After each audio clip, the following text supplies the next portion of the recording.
Buenas tardes a todos y a todas. Y gracias por venir a esta que sería nuestra cuarta y última sesión de este coloquio, que ha sido una experiencia muy gratificante para el equipo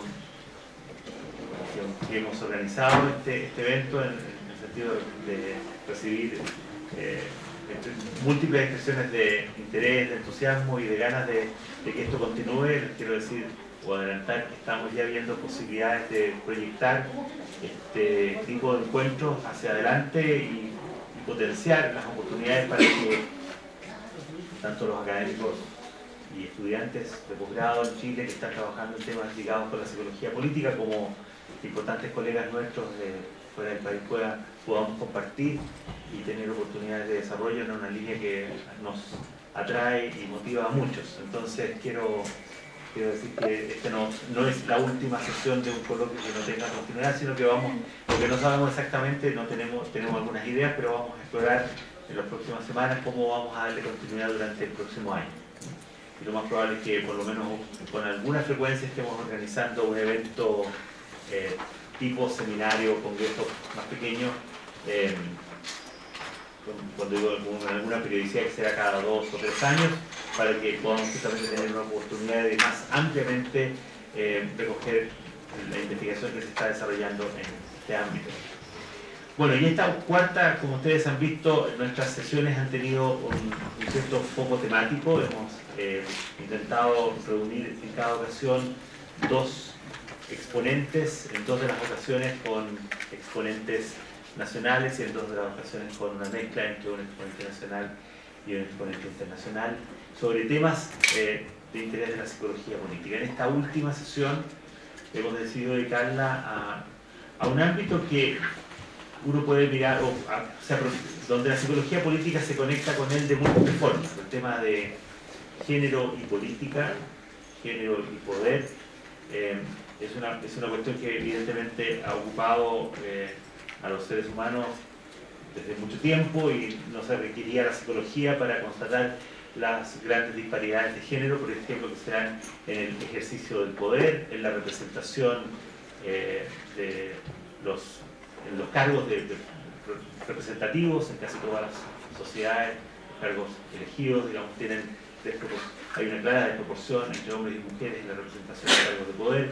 La forma en que se ejercita el poder también tiene diferencias, pero el género es también, digamos así, una dimensión, una variable sobre la cual sabemos que se ejercen o se desarrollan actitudes, oportunidades de desarrollo, discriminación, actitudes explícitas e implícitas, y esto ha llegado a formar también parte de la agenda política. O sea, también es una cuestión que hoy día ocupa la atención, el interés en muchas partes del mundo, y particularmente en nuestro medio, donde este tipo de temas no formaban parte de la agenda pública, de la política, han llegado a serlo de manera muy importante.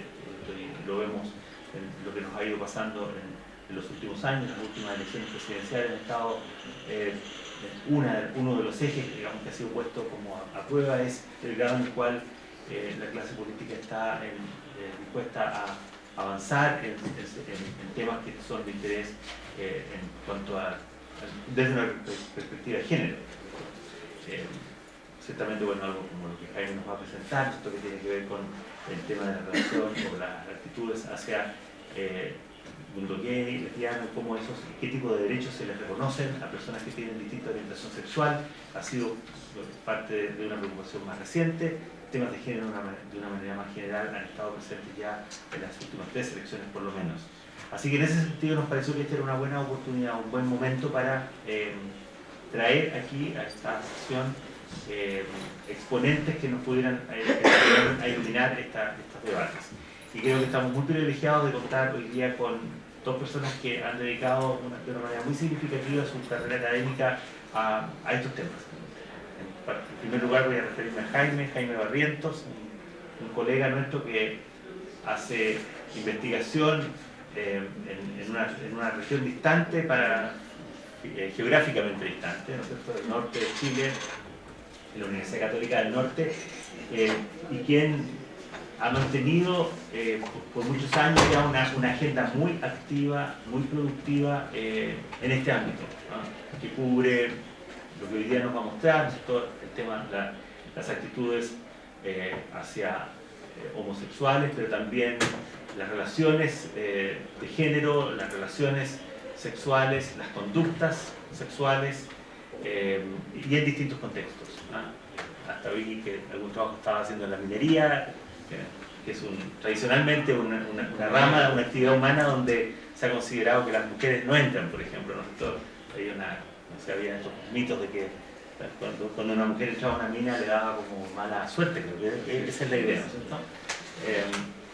Bueno, y Jaime yo creo que es en ese sentido, en nuestro medio, una de las personas que más activamente ha contribuido a este tema, así que es un honor tenerlo con nosotros. Él es un psicólogo formado en otra escuela, estábamos comentando, y creo que es bueno decirlo para conocimiento de todos, fue formado por un colega nuestro muy querido, Domingo Azul, psicólogo que, entre otras cosas, es psicólogo social y que está padeciendo una situación de salud bien delicada.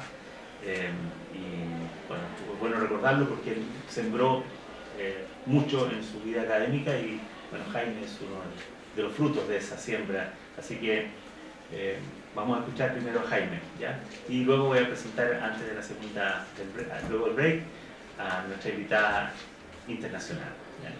El formato, Jaime lo conoce y también todos, pero es una presentación de unos 40 minutos seguida de un espacio para preguntas de unos 15 minutos. Tenemos luego un break, esperamos unos 15 minutos y a continuación la segunda sesión.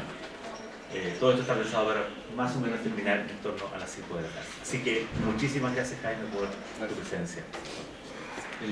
¿Se escucha? Bueno, en primer lugar quisiera agradecer la invitación de ustedes, de Marcela, Andrés, Jorge y Héctor a este coloquio hoy día. Me siento agradecido, digamos, de esta invitación por dos razones. En primer lugar, porque creo que me gustó que se hubiera hecho el link entre que el trabajo que hemos estado haciendo durante este último tiempo, yo y un conjunto de personas a las que yo represento, le doy cara, tiene vinculación justamente con la psicología política, en primer lugar. Y en segundo lugar, porque también es un tema que durante mucho tiempo, en muchos contextos académicos, ha estado, si ustedes quieren, obviado, eliminado, excluido. Y curiosamente yo, trabajando en una universidad católica, sobre todo para nuestra colega, eso no necesariamente es tan simple en este país, o por lo menos no lo era hasta hace un poco tiempo atrás. Ahora bien, dicho esas dos cosas, quisiera partir precisando qué es lo que voy a hacer hoy, ¿ya? Y cuál es el sentido de lo que voy a hacer hoy, porque le di muchas vueltas y finalmente, hablando hace unos días atrás con Andrés, tomé la decisión de más bien instalar un conjunto de reflexiones teóricas que yo y un conjunto de otras personas hemos ido haciendo sobre el tema de la homofobia, pero con fuertes implicaciones, si ustedes quieren, para la investigación social. Entonces, desde ese lugar voy a hablar, porque gran parte además también de la investigación que hemos hecho empírica está disponible, se puede leer. Aquí yo tengo un libro que justamente es fruto de parte de esa investigación ya que sacamos este año. Entonces, en ese sentido, yo los voy a invitar a eso y discúlpenme si es que quizás ustedes pensaban o esperaban que yo iba a referirme más bien a algunos datos empíricos, pero insisto, eso está disponible. El orden de la presentación es la siguiente. Voy a hacer una pequeña presentación general, introductoria, desde la perspectiva de la que hablo. Voy a referirme brevemente a la noción de homofobia, algunas de las características que tiene, para justamente luego entrar a un debate de cómo esto ha ido transitando desde la homofobia hasta otras nociones y las dificultades que eso ha traído, sobre todo para la traducción y la investigación, sobre todo empírica. Yo estoy pensando en investigación cuantitativa, que es lo que generalmente yo hago y me siento más cómodo haciendo. Luego, justamente los correlatos que eso tiene en términos de la medición, ¿ya? La medición, insisto, desde esa lógica, ¿ya? En quinto lugar, yo con otra colega con la que hemos trabajado, una colega francesa, hacemos una propuesta. Recientemente estamos a punto de publicar un texto que justamente parte de la presentación que viene ahí, donde nosotros hacemos una propuesta conceptual de cómo ir avanzando en la comprensión de la homofobia. Y por último, algunas conclusiones. Dicho eso, en el origen. Yo diría que desde los años 70 los investigadores en psicología han comenzado a trabajar sobre la noción de homofobia más que sobre las personas diagnosticadas como homosexuales o consideradas como tales. En esta línea, en tanto psicólogo social desde los años 2000 en adelante, yo me he interrogado sobre la homofobia y sobre todo sobre los efectos que tiene la homofobia en contextos de alto prejuicio sobre el bienestar, sobre todo en la salud física y en la salud mental. Y en el curso de estas investigaciones nosotros progresivamente nos hemos ido cuestionando sobre el concepto de homofobia y sobre todo sobre los usos prácticos y teóricos. En ese sentido uno podría decir que la noción de homofobia, probablemente por ustedes conocida, está ampliamente expandida en el mundo entero. Si uno, por ejemplo, hace revisiones en Psychoinfo, en muchas otras bases de estas, uno encuentra que sobre todo desde los años 70 y sobre todo en la última década hay una explosión creciente de investigaciones en el área. Uno podría decir que, para precisar desde qué lugar estamos hablando, una de las nociones más utilizadas de homofobia es la idea de homofobia como actitud de hostilidad hacia gays y lesbianas, o hacia hombres y mujeres, indicando de esta forma, con esta noción, un concepto yo diría que relativamente restringido, porque por un lado tiende a individualizar los procesos de discriminación y de rechazo en cuestión, y por otro lado, porque justamente no considera las condiciones sociales, institucionales de producción de este fenómeno. Es en este sentido que el calificativo de homofobia ha sido intentado ampliar y si ustedes quieren, de alargar, utilizando otros conceptos. Aparecerá, por ejemplo, algunas distinciones como la idea de homofobia general o particular, o un conjunto de familias de fobia en función de las personas objetivas. Gayfobia, lesbofobia, bifobia, transfobia, intersexfobia, ¿ya? Y en ese sentido, uno podría decir que, paralelamente a esta segunda acción, un conjunto de trabajos nuevos aparecen sobre todo desde Estados Unidos, con los trabajos sobre todo de Jerez, donde desarrolla la noción de prejuicio sexual. O también en Estados Unidos, otros colegas, por ejemplo, desarrollan también, y más adelante en otros contextos, la noción de heterosexismo, con el fin de justamente describir un aspecto y un componente más social y colectivo de las discriminaciones sufridas por gays, lesbianas, etc. En este sentido, justamente uno podría decir que hay una invitación a traspasar el centramiento exclusivamente individual de la noción de homofobia, tal cual fue definida en sus orígenes, a una más social y colectiva.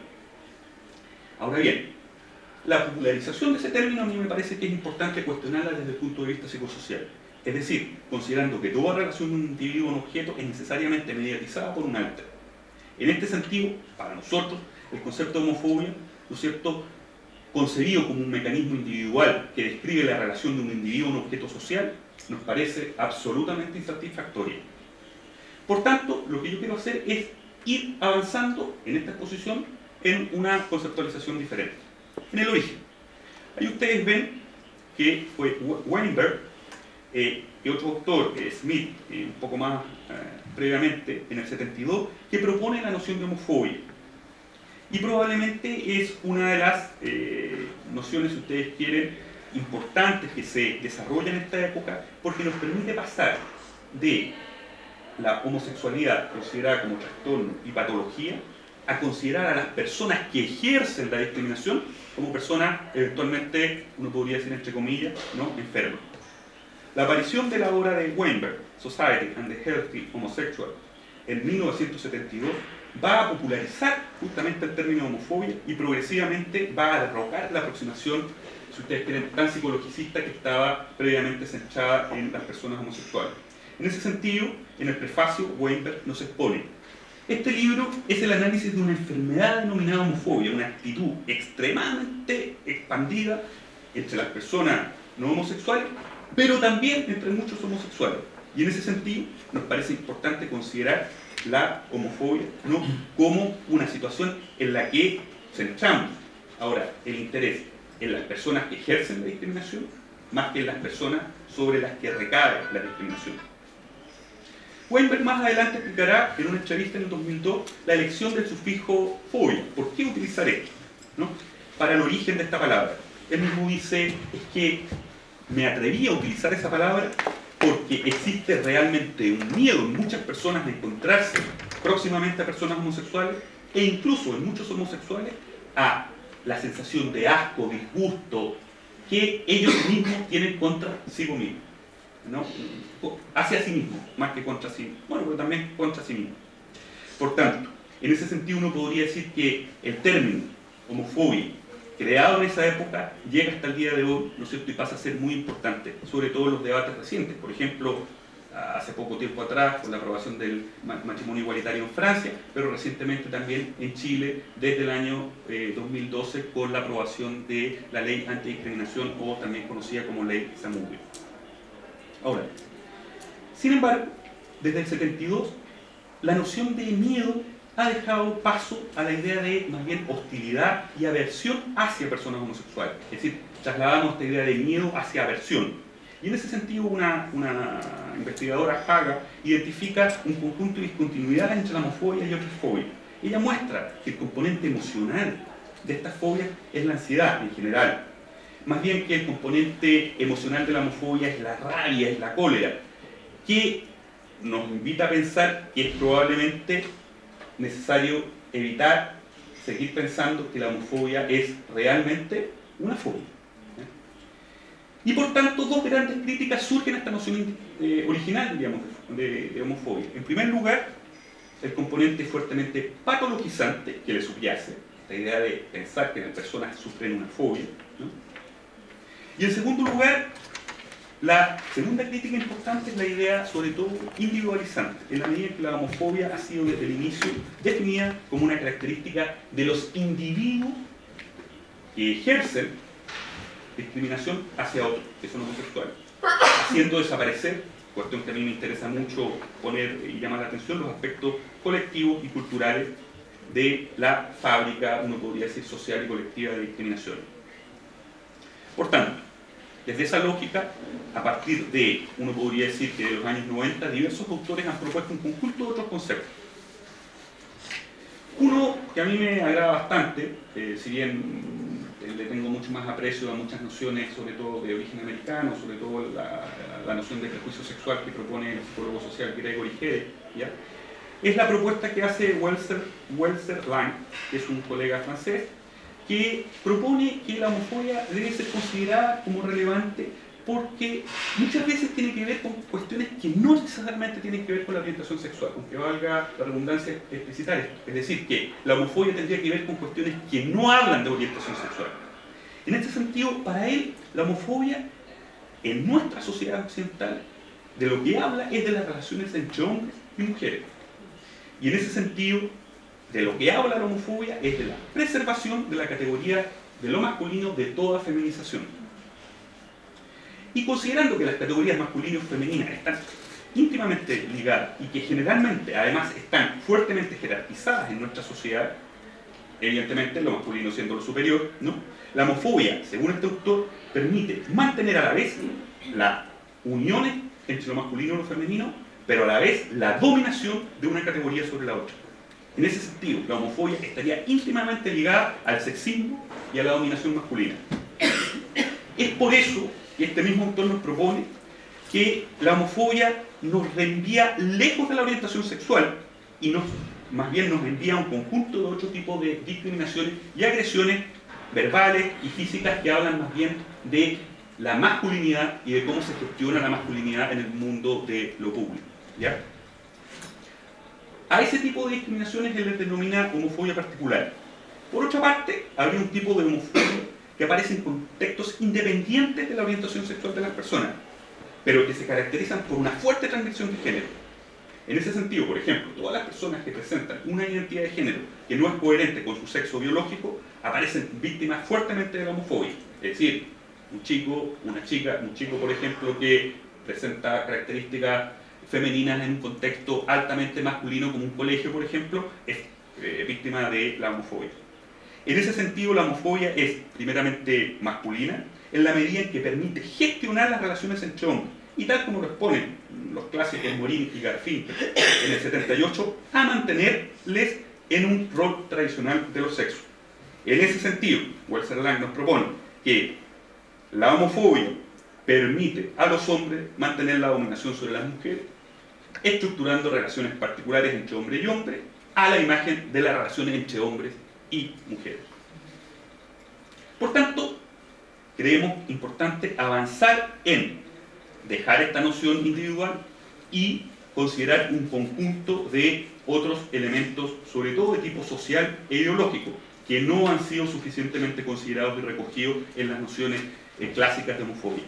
En ese sentido, por ejemplo, Neisen, pero también Herek, proponen la noción de heterosexismo, que vendría a añadir a la homofobia un conjunto de elementos y hacer de la homofobia, ¿no?, un proceso complementario, pero mucho más complejo. En ese sentido, por ejemplo, el heterosexismo vendría a suponer la reintegración de la noción de poder, que justamente la noción clásica de homofobia, entendida como fobia, se elimina, ¿no?, haciendo posible, de esta forma, con la inclusión de la noción de poder, un análisis más fino de las relaciones entre los sentimientos anti-homosexuales y los estereotipos de sexo. Por ejemplo, Herek, que es un autor que, insisto, me gusta mucho, define el heterosexismo como un sistema ideológico que denigra, niega y estigmatiza toda forma no heterosexual de comportamiento, identidad, relación o comunidad.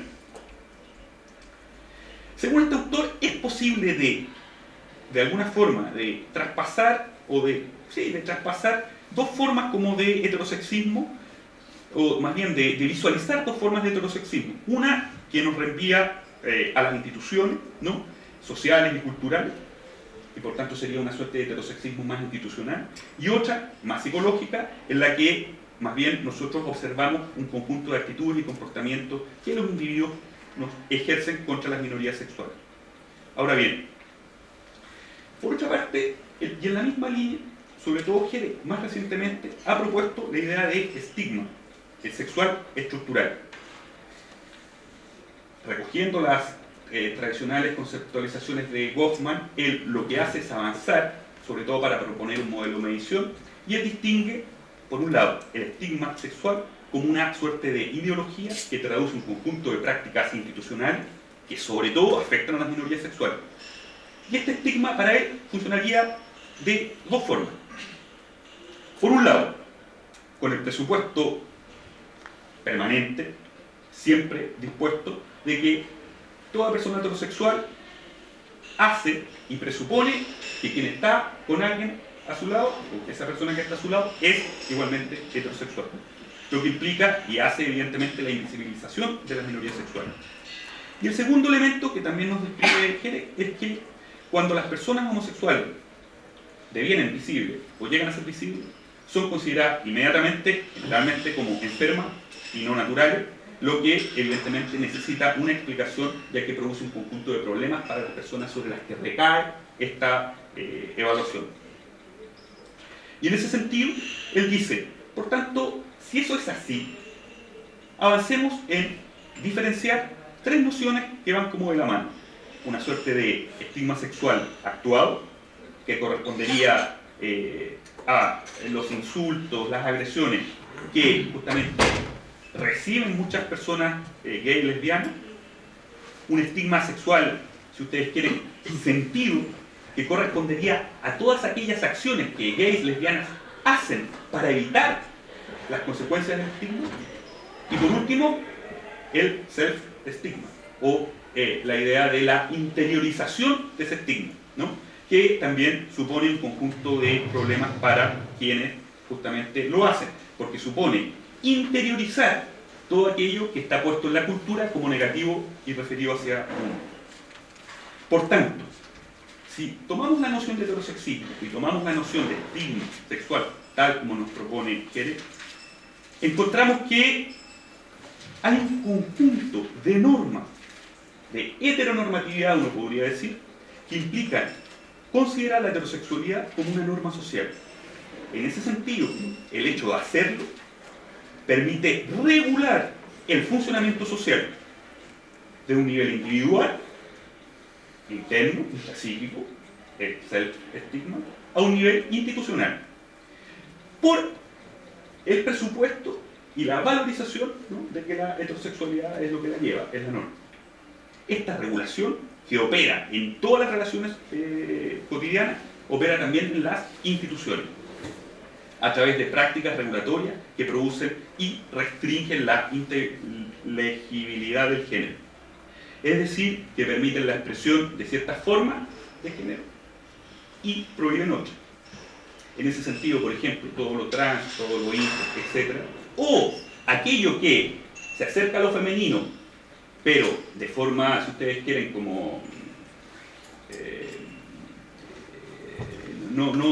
que no cae, diríamos, como en las expectativas de roles de género que una cultura tiene, evidentemente que también son fuertemente sancionables. En ese sentido, la articulación de estos dos procesos, heterosexismo y heteronormatividad, explican la invisibilidad, por un lado, y la exclusión de gays, lesbianas, de todo el espacio social. Ahora bien, esto permite comprender la enorme dificultad que tenemos para estudiar este fenómeno. ¿Cómo hacerlo? Y en ese sentido es lo que quiero avanzar a continuación.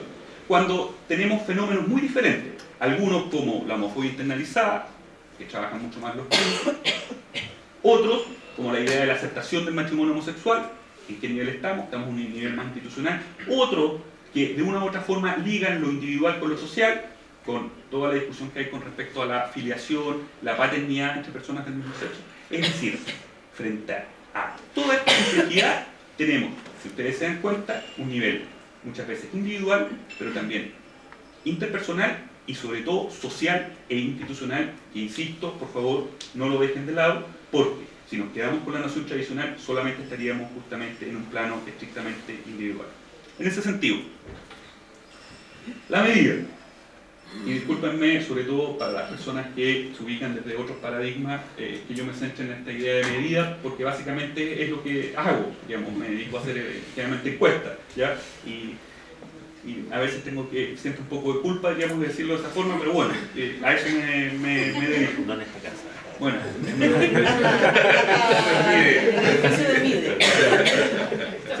está protegido. En ese sentido, a partir de los años 70, las investigaciones sobre la homofobia se desarrollan desarrollando un conjunto de medidas de actitudes, sobre todo hacia la homosexualidad o hacia personas gays o lesbianas. Ahora bien, tenemos aquí un problema, porque la homofobia puede ser medida de diversas formas. En primer lugar, a través de medidas explícitas, y una probablemente de las más conocidas, de las más popularizadas y probablemente de las que más éxito ha tenido, es la de Gere, que es la escala de ATLG.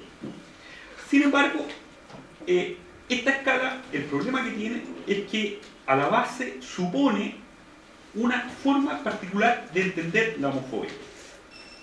Y además supone que estamos frente a una medida que supone la expresión de un prejuicio de tipo explícito. En ese sentido, un conjunto de medidas han sido desarrolladas más recientemente. Yo no me voy a extender suficientemente en ello por una cuestión de tiempo, pero que lo que intentan es justamente hacerse cargo de la dificultad que existe para hoy día, sobre todo en sociedades en las que se valora altamente el que uno no sea abiertamente homófobo o abiertamente sexista, diríamos, medidas de tipo implícito. En un artículo que nosotros justamente publicamos aquí hace un tiempo atrás con mi colega y amigo Manuel Cárdenas, nosotros mostrábamos justamente la tensión que se produce entre la medición de actitudes explícitas y la medición de actitudes implícitas, mostrando que la diferencia que se producía entre hombres y mujeres de manera explícita, usando la escala ATLG, se reducía cuando usábamos el IAT, ¿no? Y las diferencias justamente mostraban, hay cuestiones muy interesantes de cómo se pone en juego el prejuicio, ¿ya?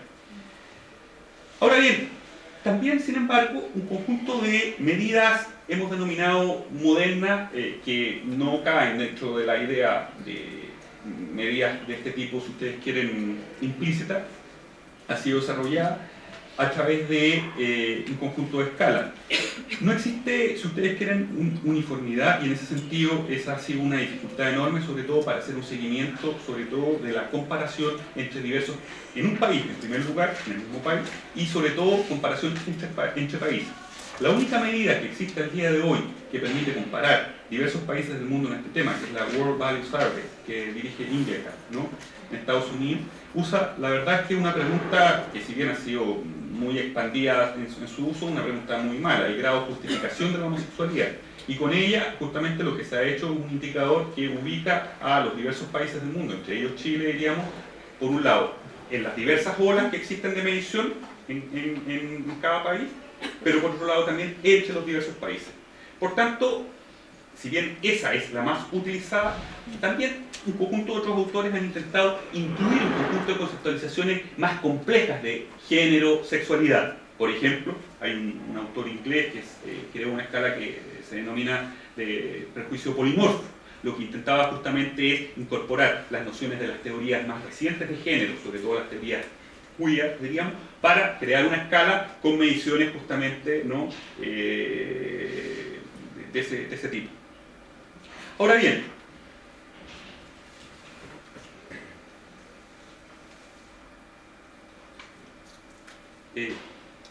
estamos aquí.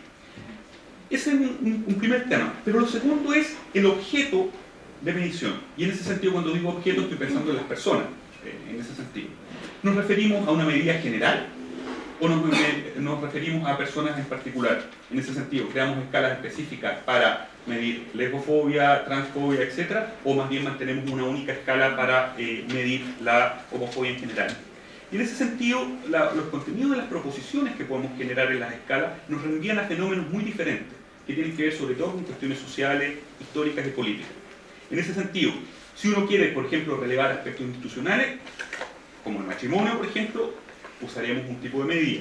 Si queremos relevar aspectos morales o religiosos, usaremos otro tipo de medida. Si más bien queremos relevar aspectos que tienen que ver con la vida cotidiana, como por ejemplo las relaciones y contactos con amigos o la relación con el mundo del trabajo, usaremos otro tipo de medida. En ese sentido, por tanto, tenemos una enorme discrepancia y una enorme heterogeneidad en el conjunto de medidas. Ahora bien, ¿qué hacemos con ello? ¿Ponemos atención en una medida general o ponemos atención en una medida específica? Cuando se partió trabajando en este tema, se partió con medidas generales, que no hacían una distinción, por ejemplo, entre gays y lesbianas.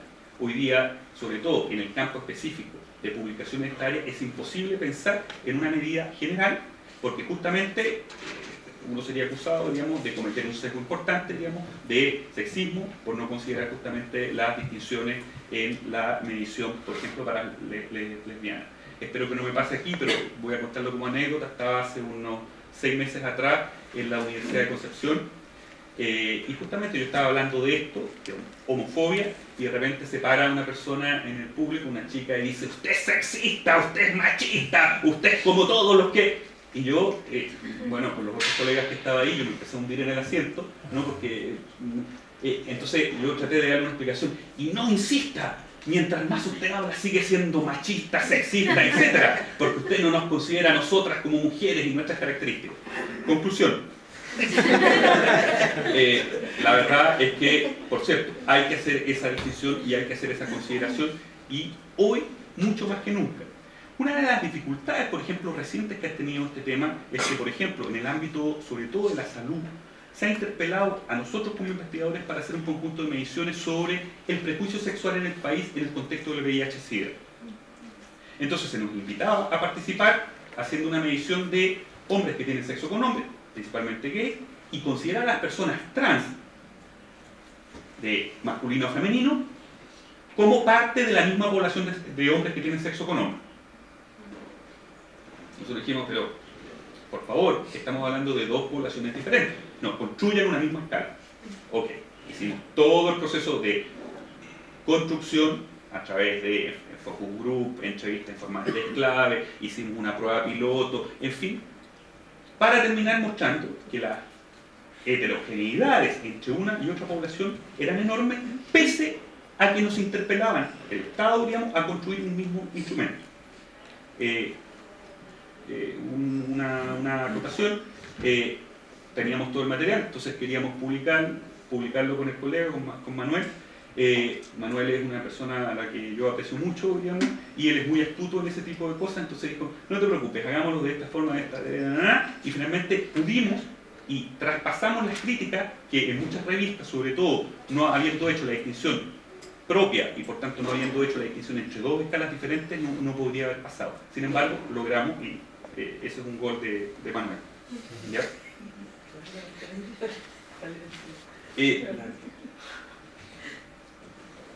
Ahora,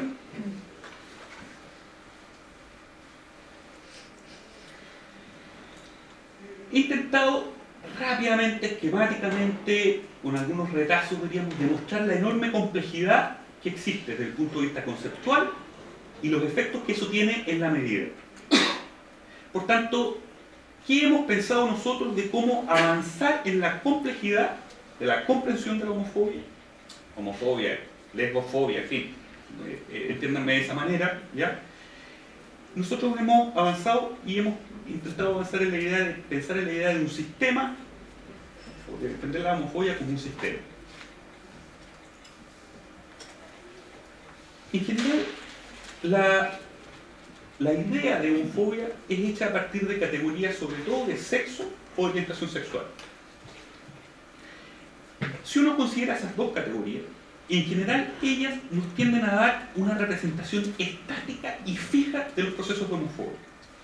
En la medida en que todo individuo muchas veces se encuentra asignado a una categoría y solo a una de ellas, en una aproximación de tipo binario, que privilegia a un sexo o a una categoría sobre la otra. En términos de sexo, por ejemplo, el individuo no puede ser más que hombre, dentro de esta lógica, o mujer, con las características de género asociadas. Esta asignación por oposición deja de lado a las personas transgénero, los intersex, y toda persona que en el fondo tiene una identidad de género no conforme a las expectativas. Por tanto, si uno también opone la categoría de heterosexual a la de homosexual, implica que hay una sexualidad en superioridad a la otra, y que por tanto la otra justamente está supeditada a ella.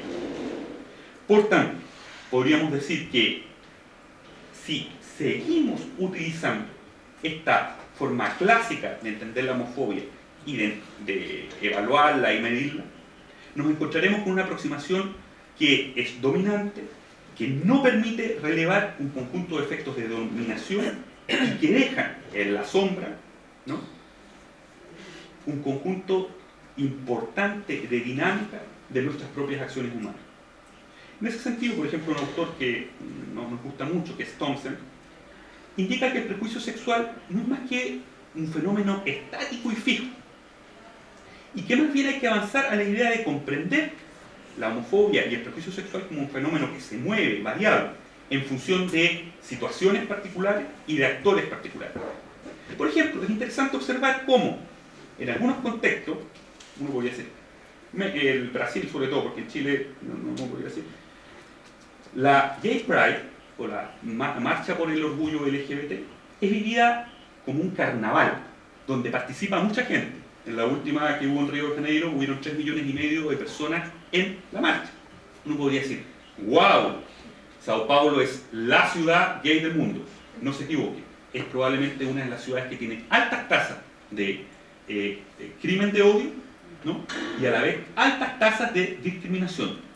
¿Qué es lo que quiero decir con eso? Que un fenómeno que en principio podría ser percibido como un espacio de alta sociabilidad hetero-homo y que muestra en el fondo niveles muy altos de aceptación, solamente se acepta porque constituye un espacio particular que es concebido más bien como una fiesta y un carnaval, como a la lógica del carnaval de Río, más que como una fiesta de celebración de derechos. Es interesante en ese tipo de espacios, por ejemplo, observar cómo, recientemente, por ejemplo, estando en una marcha en Perú, tú vas pasando y caminando por Lima, entonces la gente se va abriendo y te va mirando como de afuera. Entonces hay gente que está como en la calle intentando colocar un pie en la marcha, pero también un pie fuera de la marcha, de tal forma que el límite, ¿no?, ¿se entiende?, es ahí un poco a veces contradictorio.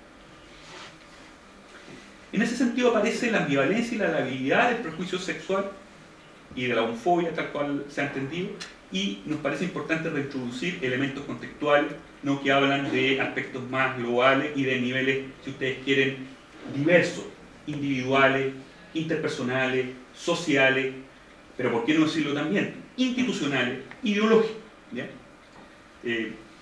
Si es posible pensar que en este país, por ejemplo, en el primer gobierno de la presidenta Bachelet, muchas personas tenían, si ustedes quieren, la idea de que iba a ser durante su mandato en el que se iban a aprobar un conjunto de medidas favorables para las personas homosexuales, fue curioso observar cómo en el posterior gobierno de derecha se instaló recién la idea del acuerdo de unión civil, que no es la idea del matrimonio, y solo se aprobó después de muchos años de tramitación una ley de discriminación por el crimen de odio de Daniel Zamudio, como de Shepard en Estados Unidos, ¿no? Equivalente, y si no hubiera sido por eso, no hubiéramos avanzado.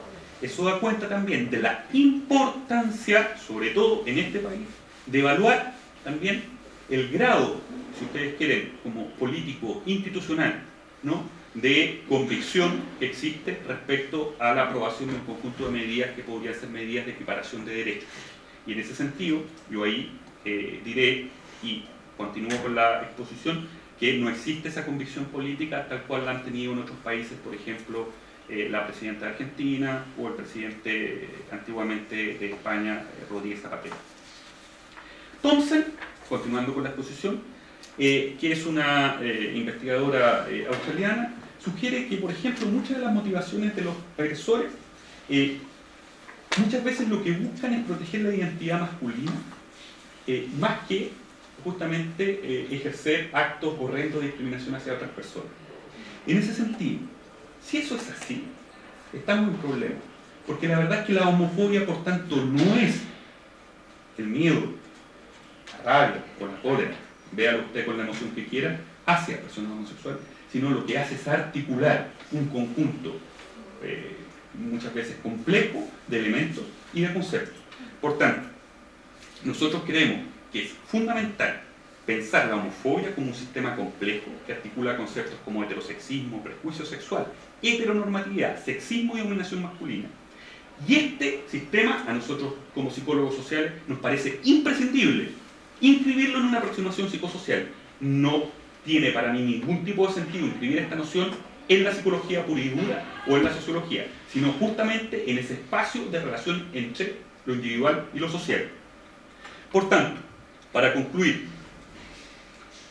esta presentación lo que busca es invitarles, sobre todo a quienes realizan investigación psicosocial en este tema, a pensar la homofobia más que como una noción individual, sino como un sistema que articula un conjunto enorme de conceptos, de tensiones, de problemas, pero también de niveles, lo que nos hace pensar a nosotros como investigadores o a quienes ejercen también la clínica, por ejemplo, la historicidad de las categorías producidas por la psicología en general. No olvidar, no negar, por favor, la dimensión social histórica de las creaciones como categoriales como esta, patológicas a veces en el año 72, que dejan de ser patológicas, ¿no? Y por tanto nosotros les invitamos, y yo cuando digo nosotros es porque yo hablo hoy día, pero siempre hablo pensando con la gente con la que yo trabajo, el equipo con el que yo trabajo. Sugerimos que es importante avanzar en una suerte de posición reflexiva, asociada a una suerte de, y aquí, y discúlpenme usar esta expresión, ética de la preocupación de las consecuencias, propuesta por un investigador y antropólogo francés. Para él, posicionarse en este lugar nos supone, digamos, ser responsable de lo que hacemos como investigadores, de lo que escribimos como investigadores, del contenido de esa investigación, pero también del efecto que tiene sobre otros. Hace unos días atrás yo le comentaba a un colega americano, Meyer, que es creador de una teoría del minority stress, un psicólogo social que trabaja en California. Yo le decía, me estoy tomando la cabeza, Ilan, porque trato de mostrar que la discriminación en Chile tiene efectos negativos sobre la salud mental. Hemos probado todo tipo de modelos, Fabiola, que es una colega y amiga hasta acá, lo sabe, y no nos ha resultado ninguno. No podemos demostrar esa relación. Y aquí, por tanto, la pregunta es, ¿qué hago entonces? ¿Publico o no publico? Y ahí en ese sentido la invitación es justamente a esta ética de la preocupación de las consecuencias. En ese sentido, es desarrollar textos científicos, escritos científicos, incluso papers, ¿no?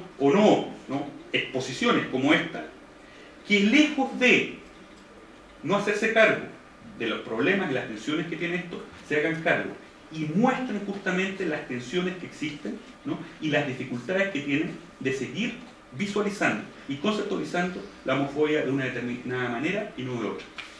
Muchas gracias.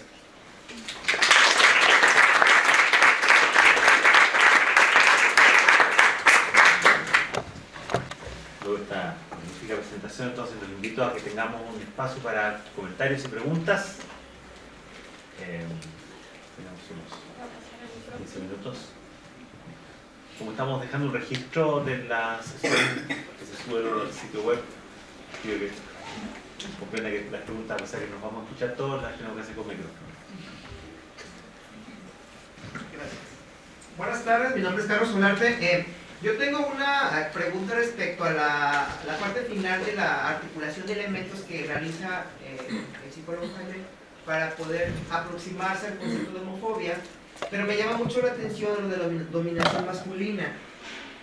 No sé si lo estoy interpretando de manera errónea, pero si lo dejamos así, se dejaría así como dominación masculina, sería entonces de que solamente la población masculina es la que ejerce homofobia.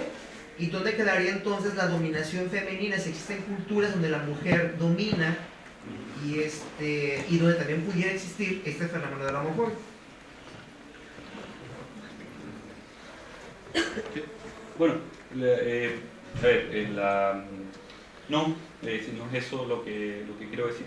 Nuestras sociedades están estructuradas genéricamente, y eso supone determinado tipo de relaciones entre los géneros, relaciones entre hombres y hombres, entre hombres y mujeres y entre mujeres y mujeres. Pero en particular, en nuestras sociedades occidentales, yo en ese sentido soy implacable en afirmar eso, que en nuestras sociedades occidentales es justamente la dominación masculina, de lo masculino, sobre otros hombres, pero también sobre las mujeres, la que articula las relaciones sociales en general. Por tanto, lo que hay que considerar es cómo el género y estas relaciones entre hombres y mujeres, ¿no?, se articulan y ubican a unos en unos lugares de mayor privilegio y a otros en lugares de no privilegio, de peor privilegio. Es decir, lo voy a decir de forma más simple, creo que por el acento creo que no eres de acá. Aquí se usa un chiste que también habla de este tipo de cuestiones para añadir también una idea como de interseccionalidad, que no es solamente el tema del género el que hay que considerar, sino que el tema de la clase. Aquí no es lo mismo hablar de gay que hablar, lo voy a decir así, de maricón, ¿no? Uno connotaría, incluso en algunos contextos, como una cosa de clase. Es decir, no es lo mismo vivir en determinados tipos de lugares de Santiago, viajar a Estados Unidos, etcétera, que en el fondo vivir en un barrio marginal de Santiago. Eso habla también de posiciones, diríamos, particulares de cómo se articula esto, además con un conjunto de otras nociones que yo no he dicho. Es decir, yo me centré en la presentación exclusivamente en estas ideas, pero en este país, donde el tema, por ejemplo, de la clase juega un papel fundamental, probablemente habría que articularlo con eso. Y en el caso, por ejemplo, hoy día, más brutal todavía, de la enorme migración que tenemos sur-sur, diríamos, de Colombia hacia Chile, y sobre todo el problema que esto añade con el tema de la raza, digamos, lo voy a decir así, también probablemente, por ejemplo, mujeres trans que migran pero que son negras, entonces ya no es solamente tema de género, es tema de clase, sino que también es tema de raza, y ahí sí que definitivamente nos obliga a nosotros como investigadores a, si queremos hacer bien las cosas y realmente, es decir, contribuir con nuestra investigación a, yo lo digo así, a la transformación social, por eso me ubico desde la psicología social y no desde otro lugar, es que hay que hacer ese tipo de consideración. Entonces, por tanto, centrándose en ese lugar es la dominación masculina, desde mi punto de vista, que articula un conjunto de tensiones enormes. Por algo, digamos, incluso algunos elementos de esa dominación masculina se traspasan a ciertos espacios. Esta idea que no es generalizada, pero que podría ser leída de esa forma, como de las competencias, por ejemplo, en los espacios académicos institucionales, ¿no? Estoy pensando en la academia, diríamos, donde en el fondo la lógica de competencia masculina, ¿no?, también muchas veces acontece entre las académicas, con luchas feroces, diríamos, sobre todo en la actualidad, diríamos, por, etcétera, un conjunto de cosas. Entonces, a eso me refiero.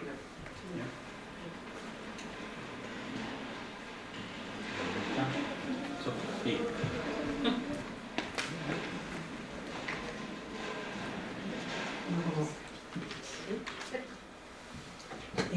Si podrías comentar algunos casos de investigación que se hagan cargo de esta complejidad que habla y de esta idea de sistema, que sean como quizás más innovadores que las medidas clásicas, digamos, de homofobia en una población, una sociedad.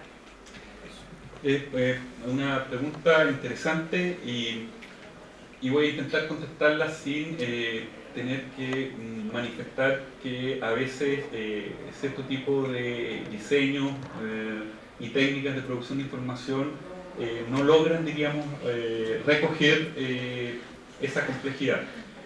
Nosotros, por ejemplo, hemos ido intentando avanzar en la construcción de escalas que permitan justamente incluir aspectos, si ustedes quieren, de teorización de género, aspectos de raza, clase, etc. Pero a través de afirmaciones clásicas con escalas tipo Likert. No nos ha ido muy bien. Para este tema, sí, para este tema. Entonces, ahí siempre la invitación y la sugerencia es, porque en general, yo, y ahí, discúlpenme si lo digo de esta forma, yo en general nosotros hemos usado como lo cual y muchas veces con los colegas con los que trabajo, como la antesala para lo cual. No ubicándolo muchas veces, y digo, no siempre es así, pero muchas veces, por ejemplo, para la construcción de las escalas, es para generar un conjunto de preguntas que luego se transforman en una medición. Entonces, en ese sentido, yo creo que, por un lado, las escalas que yo he observado, que incluso algunas hemos intentado crear, no nos han permitido recoger esa complejidad. En ese sentido hemos intentado, por ejemplo, controlar un conjunto de dimensiones y variables como sexismo, prejuicio sexual, heterosexismo, más, en fin, en instrumentos que finalmente terminan siendo monstruos, súper complicados, con muchas de las variables que al final no hemos analizado, porque a veces no nos da, diríamos, un tiempo hasta ahora. Y por tanto yo creo que seguramente la articulación con lo cual para la consideración de un conjunto de dimensiones que es difícil a veces de trasladar en preguntas, ¿no? Me refiero a preguntas de tipo de argumentación si no o Likert, creo yo que es una posibilidad. Eso es lo primero. Y lo segundo es que, sobre todo en este tipo de temas, nosotros nos hemos percatado que el trabajo, en este caso con las propias organizaciones, estoy pensando gays, lesbianas, en fin, las personas trans, es fundamental para la construcción, por un lado, de todo el dispositivo de la investigación. Justamente, Manuel Cárdenas, que es muy cuadrado para muchas cosas, entonces estábamos haciendo una vez una encuesta para población trans que trabajaba en Valparaíso, en la calle. ¿Ya? Entonces, ya, vamos a medir empleo de esta forma. Entonces viene una chica, vamos a aplicar la encuesta con Manuel y dice, ¿sabe qué? Yo hago la calle. Para nuestra colega hacer la calle es ejercer el comercio sexual. Y dentro de las categorías que usted nos propone, eso no está. Entonces, oye, bueno, y el 90% de las personas que estábamos encuestando ejercían la calle. La verdad es que era, y así muchas otras cosas, nos hemos ido dando cuenta que, por tanto, hay que partir desde el inicio, diríamos, también trabajando con las gays, en fin, haciendo la construcción del propio dispositivo de investigación.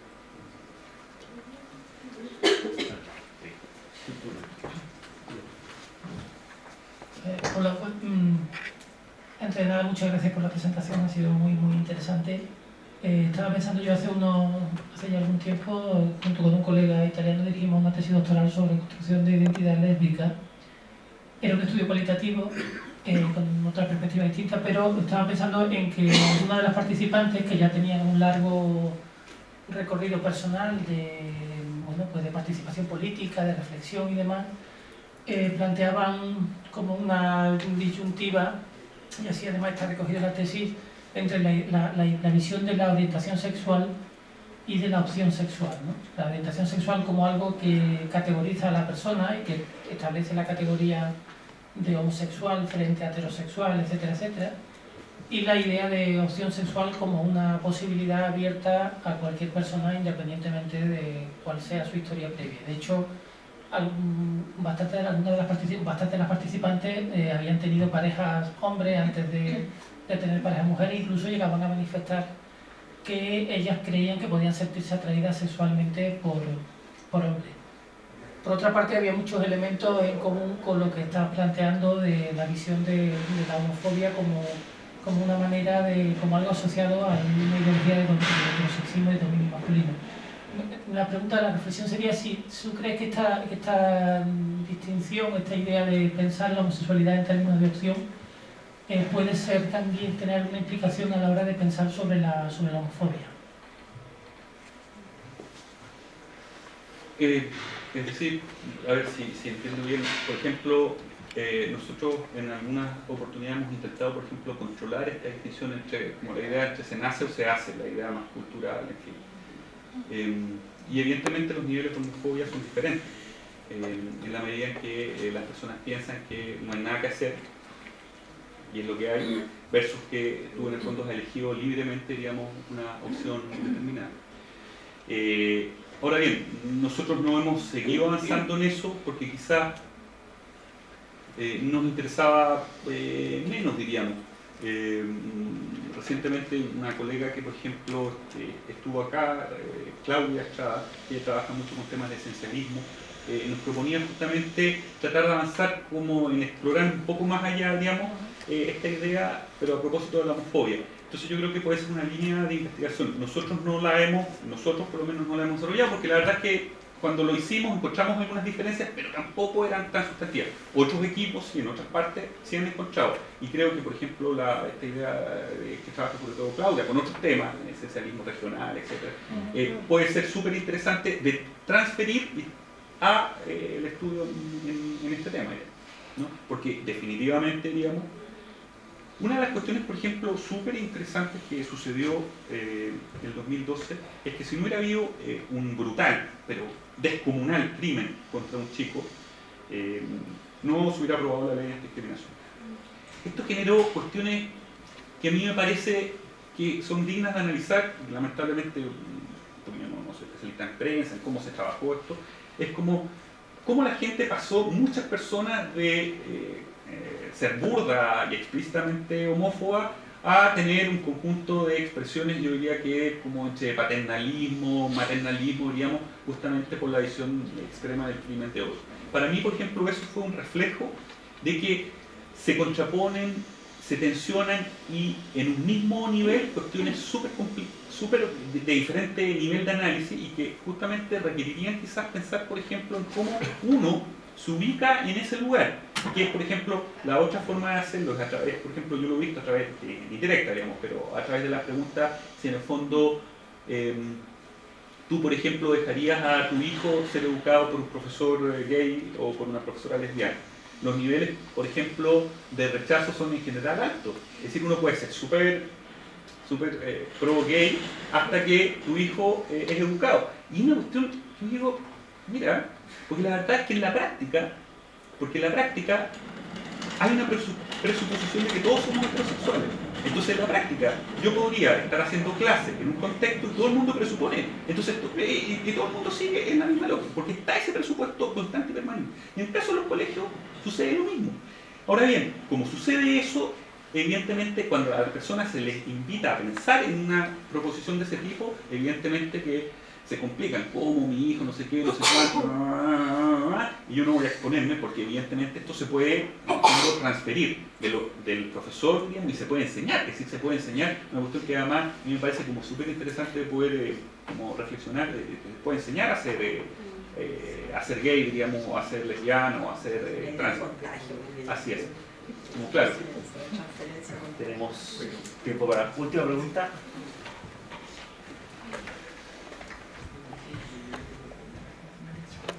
Bueno, primero que nada agradecerte por la presentación, creo que fue súper aclaratoria en hartos temas, me encantó también que pudiera abrir la complejidad de la homofobia y prejuicio sexual, en esa dificultad, esa complejidad en el anterior. Ahora, en torno a la pregunta, me gustaría escuchar tus comentarios respecto a la manera como dentro de los espacios de la dominación masculina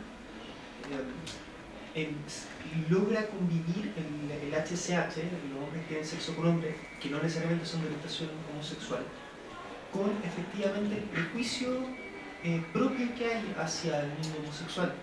Es decir, o lo expongo de otra manera, es muy común entre poblaciones masculinas que existan ciertos aspectos de heteroflexibilidad, donde hayan relaciones entre hombres que empiezan a colocarse en un límite bastante difuso, pero que son comúnmente aceptadas, incluso hasta son promovidas dentro del grupo masculino. Y esto a nivel social también de alguna manera se mantiene. Pero ¿en qué minuto empieza finalmente el prejuicio, empieza la violencia hacia homosexuales, gays en particular? Me gustaría escuchar un poco cómo tú ves eso. Es una excelente pregunta, no es fácil respuesta, pero la voy a contestar con dos ejemplos, diríamos, de investigación. Nosotros tuvimos el privilegio de ser financiados para hacer un estudio en Calama y Antofagasta sobre, es difícil decirlo, pero son los cafés con piernas. Un café, para nuestra colega, donde tú vas a tomar café en principio, pero en el fondo te atienden chicas con... Hay una expresión que no me acuerdo, que es como el ciber en Estados Unidos, pero es eso. Y lugares donde se hacen desnudismo. ¿Ya? Eso fuimos a investigar. ¿Ya? ¿Por qué? No porque fuéramos boyeristas respecto a este tipo de cosas, sino básicamente por algo que dijo además que es muy importante, que tenía que ver con la idea de poder indagar en fenómenos que acontecían en esas regiones, hacernos cargo de eso. Y ahí observamos una cuestión súper interesante, de dos tipos.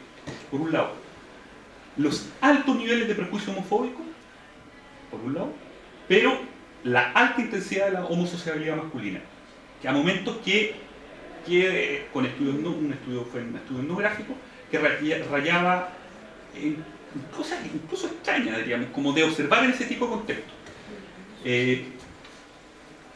Cuando se interpelaba al otro,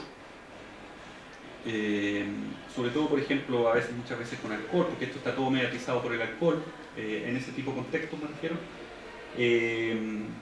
a su virilidad, hay como que toda la buena onda que había, me refiero a las expresiones de mucha sociabilidad, de besos, abrazos, amigo, te quiero mucho, estás rico, ese tipo de cosas, por ejemplo, nosotros escuchábamos y leíamos, cuando se transgredía como la corporalidad del otro y eventualmente se ponía en juego la virilidad del otro, era la expresión del prejuicio así más brutal y nefasto. Y en ese tipo de contextos, por ejemplo, cómo se vivencia, diríamos,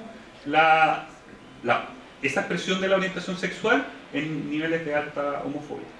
Y lo segundo, que yo me acuerdo, con esto cierro, es que, por tanto, no es así. Estábamos realizando una investigación en Túnez, en contexto del SIDA, con hombres que tienen sexo con hombres. Además, en contexto de alta discriminación, religiosidad, etc., ¿no? Entonces, yo quería invitar al colega que me hacía de gestora ahí con la ciudad, quería tomar una cerveza, eso es lo que quería, porque no me la había podido tomar en todo el viaje, ¿ya? Entonces yo le digo que lo quiero invitar a cenar. Entonces me dice, yo te voy a llevar a un lugar. Okay. Entonces, homofobia ha sido unas expresiones brutales en todos los contextos. Entonces fuimos a un lugar, entonces estaba la policía abajo, a la derecha, en un segundo piso, no me acuerdo, y arriba era todo lo que tú te pudieras imaginar que estaba pasando ahí. Todo, absolutamente todo. La policía abajo. Entonces yo lo miraba y le decía, teníamos alcohol, había chicas que estaban con hombres con hombres, había personas trans, la policía abajo, en ese contexto. Yo decía, wow, ¿no? Y era interesante porque cuando luego vamos al Ministerio de Salud en Tunisia, entonces yo le pregunto si habían homosexuales, en las cifras, diríamos, que mostraban las altas tasas de crecimiento del VIH-Sida en esa región. Entonces el encargado de la Secretaría de SIDA del país me dice que en este país no existen homosexuales. Entonces yo me quedo así, ¿cómo qué? ¿Tú estás seguro? Seguro, me dice, aquí no hay. No hay. Eso es una cosa que viene importada de los países de Occidente, ¿no? Ah, ok. Y luego pasaba esto, ¿no? Entonces se articulaban en esos dos planos. Población penal. Bueno, población penal, claro. Bueno, muchísimas gracias, Jaime. Reitero el agradecimiento por tu